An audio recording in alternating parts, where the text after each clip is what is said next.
യോഹന്നാൻ്റെ 1-ാം ലേഖനം 5-ാം അധ്യായം 11-ാം വാക്യം. ആ സാക്ഷ്യമോ ദൈവം നമുക്ക് നിത്യജീവൻ തന്നു, ആ ജീവൻ അവൻ്റെ പുത്രനിലുണ്ട് എന്നുള്ളത് തന്നെ. ദൈവം അരുളി ചെയ്ത കാര്യത്തെയാണ് ഇവിടെ സാക്ഷ്യം എന്ന് യോഹന്നാൻ അപ്പോസ്തലൻ പറയുന്നത്.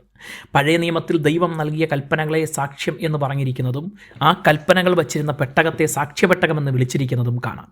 ദൈവം അരുളി ചെയ്തത് സത്യവും അത് വിശ്വസിക്കേണ്ടതും ആകയാലാണ് അതിനെ സാക്ഷ്യം എന്ന് വിളിക്കുന്നത്. മാറ്റമില്ലാത്ത രേഖ എന്ന് അതിന് മറ്റൊരു വിശദീകരണം നൽകാം. എന്നാൽ ദൈവത്തിൻ്റെ ഈ സാക്ഷ്യത്തെ വിശ്വസിക്കാത്തവർ ദൈവത്തെ അസത്യവാദിയാക്കുന്നു എന്ന് തൊട്ടു മുൻ വാക്യത്തിൽ എഴുതിയിരിക്കുന്നു. ദൈവത്തിനെതിരെ കള്ളസാക്ഷ്യം പറയുന്നു എന്ന് വേണമെങ്കിൽ അതിനെ വിശദീകരിക്കാം. എന്നാൽ ചിലർ വിശ്വസിക്കാത്തതിനാൽ ദൈവത്തിൻ്റെ സാക്ഷ്യം സത്യമല്ലെന്ന് വരുന്നില്ല. അവരുടെ അവിശ്വാസം അവർക്ക് തന്നെ നിത്യജീവൻ ഉണ്ടാകുന്നതിന് തടസ്സമായി മാറും. പുതിയ നിയമത്തിൽ ദൈവത്തിൻ്റെ സാക്ഷ്യത്തെ യോഹന്നാൻ സംഗ്രഹിക്കുന്നത് ദൈവം നമുക്ക് നിത്യജീവൻ തന്നു എന്നാണ്. ഇസ്രായേൽ ജനം എങ്ങനെ ജീവിക്കണമെന്ന കൽപ്പനകളാണ് പഴയ നിയമത്തിലെ സാക്ഷ്യമെങ്കിൽ പുതിയ നിയമത്തിൽ അത് നിത്യജീവൻ തന്നെയാണ്.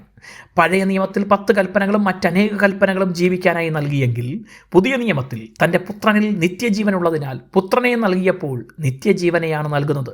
പഴയ നിയമ സാക്ഷ്യം ഇസ്രായേൽ ജനതയ്ക്കാണെങ്കിൽ യേശുക്രിസ്തുവിനെ സകല മനുഷ്യർക്കായും നൽകി.